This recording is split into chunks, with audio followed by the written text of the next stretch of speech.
Bonjour à tous, dans cette vidéo je vous propose l'exercice 3, c'est un vrai ou faux, sur les fonctions du bac STMG Métropole septembre 2017. Vous avez une annexe ici que j'ai mis, je l'afficherai en plus gros après, qui vous représente la courbe de la fonction qu'on va étudier ici, la fonction B parce que c'est un bénéfice.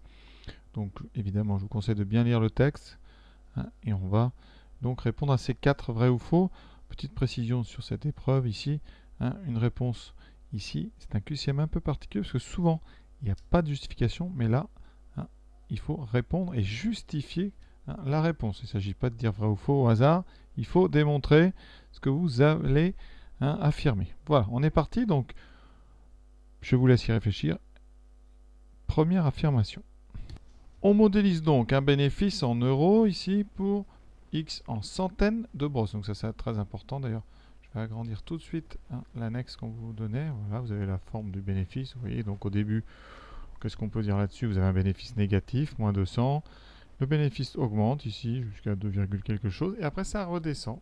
Ça, donc ici, ça veut dire, je vous rappelle, chose importante, je ne sais pas si c'est demandé après, mais quand un bénéfice est au-dessus de 0, c'est que vous êtes en gain. Sinon, vous êtes en déficit. C'est-à-dire que cette zone ici, là, qui est dessous, vous êtes en déficit. L'entreprise ici perd de l'argent. C'est-à-dire que les dépenses sont plus grandes que les recettes. Alors qu'ici, dans toute la partie, ici au-dessus, vous avez donc bénéfice réel.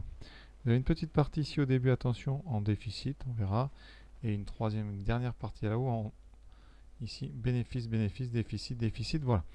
Donc, première chose, on vous dit fabriquer et vendre 600 brosses est rentable pour l'entreprise. Justement, ça parle de ça. Alors, deux façons de répondre, soit avec la courbe, soit avec l'expression de la fonction. Alors, on va faire les deux. Déjà, fabriquer et vendre 600 brosses est rentable. Ça signifie, il faut étudier, il faut voir si, quand X vaut donc 600 brosses à dents, alors X c'est en centaines de brosses, donc ça veut dire et voir si, pour 600 brosses, donc pour x égale 6,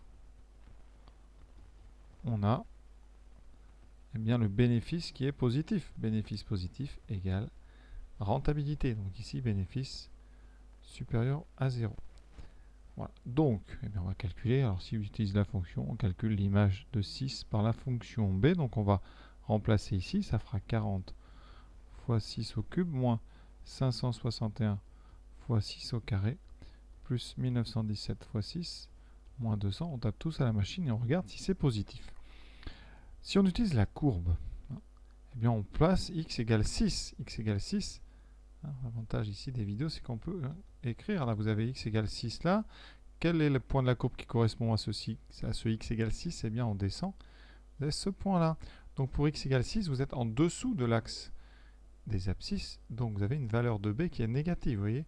Et ici, si vous allez lire, vous allez tomber sur à peu près moins 300. Donc, conséquence, graphiquement, vous pouvez dire, graphiquement, B de 6 est à peu près égal à moins 300. Donc, déficit, donc perte. Et donc, ce n'est pas rentable. Donc, ce n'est pas rentable. Conséquence, affirmation. Si vous répondez graphiquement, elle est fausse. Ceux qui ont choisi l'option calcul de B6, vous prenez la machine et la machine va vous donner. Et pour vous aider, je vais le faire à la calculatrice. Donc voilà, je prends une Casio classique. Vous mettez 40. Donc vous avez, dans le menu, je refais. Vous allez dans le menu table. Vous allez donc dans fonction, je vais rentrer 40 fois x3. Donc j'utilise la puissance, le chapeau, moins 561x2 plus 1917x moins 200. On valide, on va dans le tableau, on tape x égale 6, voilà, vous n'avez rien à faire d'autre, et vous trouvez moins 254, donc ici, moins 254, donc vous voyez bien, c'est négatif, donc vous n'êtes pas en période de rentabilité pour x égale 600, voilà. L'important, c'est que vous avez compris l'idée. La rédaction, ça, vous ferez ce que vous pouvez le jour J. Mais je crois qu'il faut juste dire B de 6 est négatif. Donc, on n'est pas rentable. On perd de l'argent. On perd 254. Ici, s'étant les X Alors ici c'est en euros, donc on perd 254 euros. Ce n'est pas rentable, on perd à peu près 300 euros. Ça c'est pour ceux qui ont fait graphiquement. Pour ceux qui ont fait par le calcul, vous direz on perd exactement 254 euros. Donc voilà pour la première chose. Alors je pense à ceux qui ont une Texas.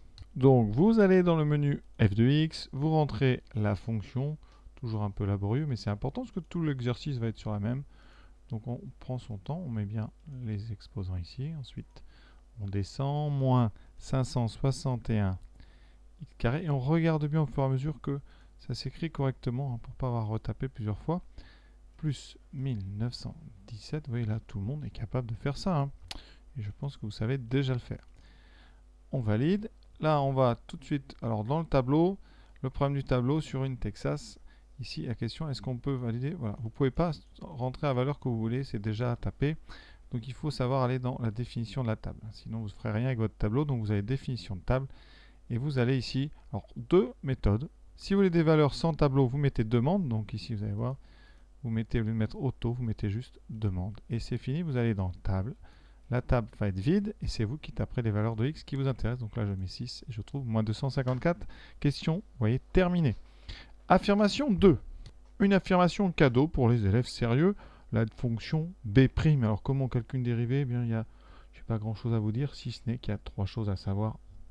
Ici, pour ces dérivées de polynômes, c'est-à-dire des fonctions avec pas de division et des x dessous. Donc là, eh bien, première chose, quand on dérive x3, la formule, vous devez savoir, c'est 3x au carré, à connaître par cœur.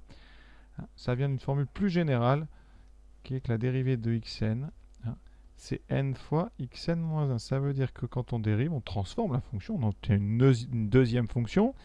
Devant, vous mettez un coefficient qui est la puissance que vous aviez, et vous faites diminuer la puissance d'un. Donc vous voyez, x3, on a le 3 devant, et la puissance est devenue 2.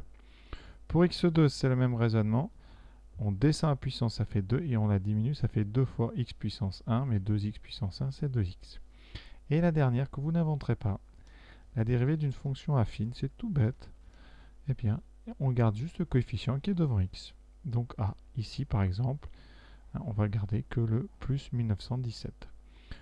On est parti, donc ici, B'. Eh bien, vous gardez les coefficients, il y a un 40, vous le réécrivez, vous faites 40 fois la dérivée de x3, donc 40 fois 3x2. Moins 561 fois la dérivée de x2 fois 2x.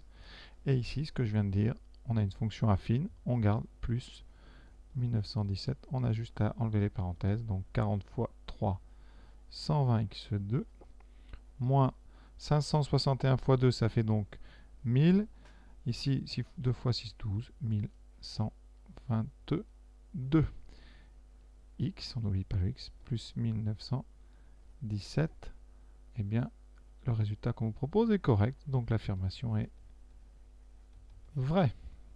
On passe évidemment à la suite.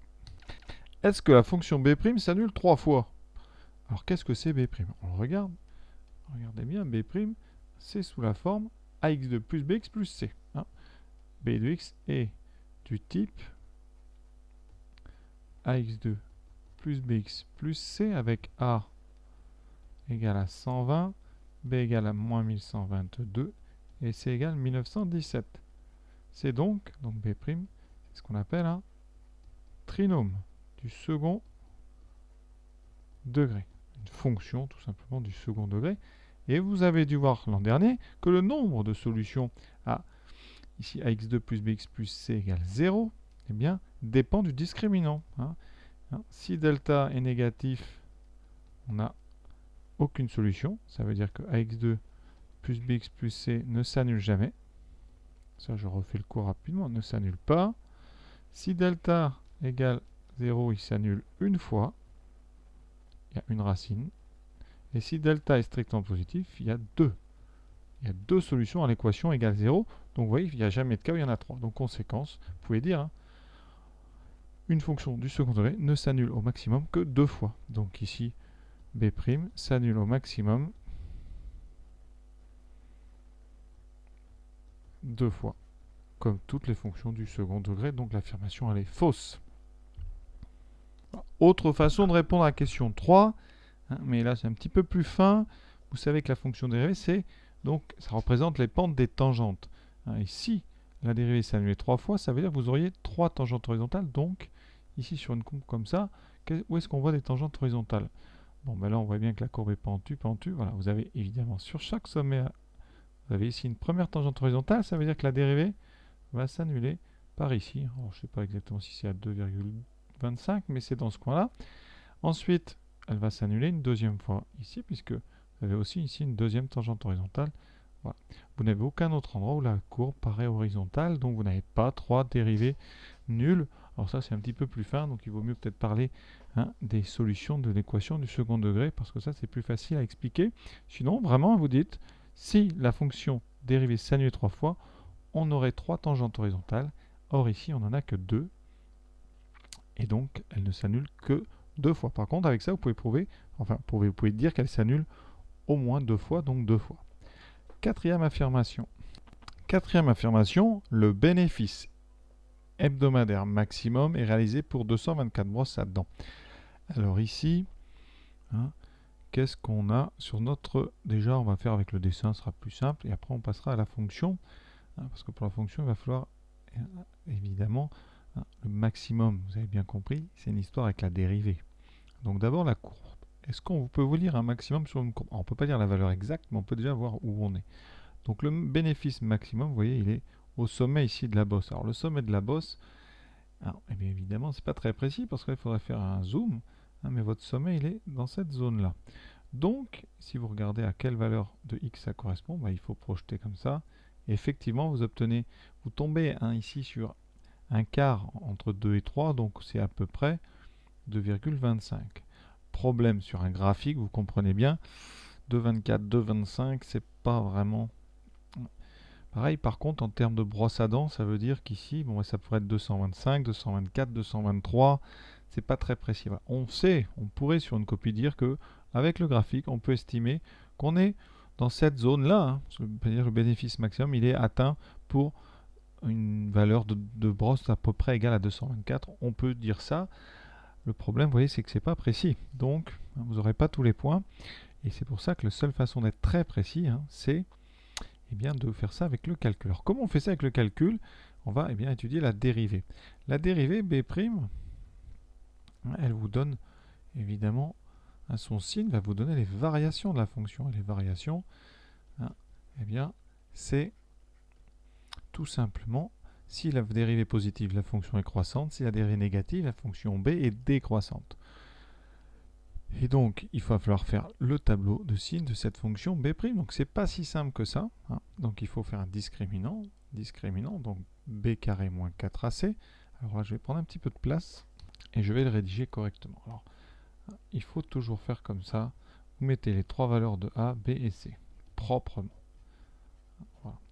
Alors ça, tout de suite, si vous faites propre, votre copie aura l'air 1000 fois meilleure que les autres, que souvent les élèves ont un petit peu de mal à rédiger. Donc si vous faites l'effort, vous aurez rapidement un avis favorable. En tout cas, on aura envie de vous donner des points. Delta, c'est b carré moins 4ac. Donc b carré moins 1122 au carré moins 4 fois 120 fois 1917. Si vous n'êtes pas très fort, vous prenez votre calculatrice et vous tapez exactement ça sans rien changer, mais vraiment sans rien changer. Vous mettez les parenthèses exactement là où elles sont et vous aurez le résultat exact. Et pour vous montrer qu'on peut tous le faire, je vais le faire avec une calculatrice collège. Donc, mais vraiment, vous voyez, j'ai mis des parenthèses, vous les remettez exactement. Moins 1122 au carré. Voilà. Moins 4 fois. Et vous mettez toutes les parenthèses les mêmes que moi. Ne prenez aucun risque et vous êtes sûr d'arriver au bout si vous connaissez b carré moins 4ac. Et 1917. Ne prenez pas d'initiative. Vous validez. Votre discriminant arrive à être gros ici. Donc c'est 338 724. D'après le cours, c'est positif. Donc on a il y a deux solutions à l'équation b' égale 0. Donc les valeurs qui nous intéressent, ça sera dans moins b moins racine carrée de delta sur 2a. Et on va faire pareil. Donc ça va faire moins b. Donc moins 1122 moins racine carrée de 338 724 divisé par 2 fois 120, ça vous pouvez mettre 240 tout de suite. Donc on va d'abord faire le haut, aucun risque, vous faites d'abord le haut, vraiment. Donc vous faites moins, parenthèse, moins 1122, ferme la parenthèse, moins la racine carrée, ici, elle est là. Et vous retapez 3. 3, 8, 7, 2, 4. Vous faites d'abord cet étage. 540. J'écris 540 sur 240. Alors là, vous pouvez faire à la calculatrice, ou alors même simplifier un petit peu, mais là, je vais vous montrer qu'on peut tous le faire, et ça fait 2,25. Et ensuite, on aura une deuxième solution, x2, mais qui ne va pas nous intéresser, qui sera la même formule, plus la racine carrée de 338 724 sur 240. Là, je vais calculer. Alors, vous pouvez, si vous voulez, changer. Je ne sais pas si ça se fait sur toutes les machines, donc moi, je préfère retaper, comme ça, il n'y a aucun risque. Et vraiment, si vous vous calquez sur les formules, vous ne pouvez pas vous tromper. Là, c'est un plus, pardon. Donc, comment on fait? On supprime plus une racine carrée. Voilà. Et voilà, 724, ça sera le numérateur. 1704, on divise par 240. Et on trouve à peu près 7,1. Non, même pas à peu près. On trouve 7,1. Qu'est-ce qu'on fait de ça? Avec ça, on peut faire le tableau de signes de B'. Là, c'est pas un exercice qui est facile, hein. C'est pas la partie que préfèrent les élèves en STMG. Donc, on va le faire vraiment tranquillement. Ici, on est entre, on a dit 0 et 9. Donc, ça tombe bien. On met les deux solutions, de 25 et 7,1. Vous savez que ce sont les nombres qui annulent B'. Et là, vous avez le cours. Un polynôme du second degré et du signe de A. Donc, A, je vous rappelle, c'est 120, c'est positif, à l'extérieur des racines. C'est-à-dire, l'intérieur, c'est entre les deux. Donc là, vous mettez un plus et un plus. Donc ici, entre les deux, c'est moins. Ça veut dire que votre fonction B, elle va être croissante, décroissante, croissante. Et là, c'est un petit peu long cet exercice parce qu'il faut indiquer toutes les valeurs. Avec le dessin, hein, on a quand même une information. Hein, on peut quand même dire que le plus haut, c'est ici. Hein, mais le maximum, eh bien, il est soit avec ce tableau, hein, soit pour x égale donc 2,25, soit x égale 9. Donc 225 brosses ou 900 brosses. Ça veut dire que votre affirmation, elle est donc fausse. Ce n'est pas en 224. Pardon, je mets vrai. Allez, donc fausse. Alors évidemment, vous allez dire on chipote, mais voilà. C'est vraiment pour faire comprendre, pour voir si vous avez compris que eh bien, le graphique, c'est moins précis que les calculs. Alors pour ceux qui veulent être précis, il suffit après de calculer l'image de 9 et l'image de 2,25 pour voir que le maximum, il était ici en 2,25. Ça, vous pouvez utiliser la calculatrice. Hein. On avait rentré la fonction. Vous tapez 2,25. Je trouve ici 1728,8. Et en 9, vous voyez, on trouve 772. Donc, c'est la valeur de 25 qui est la plus haute. C'est 1728,8 €. Exercice terminé. J'espère vous avoir un petit peu aidé. À bientôt.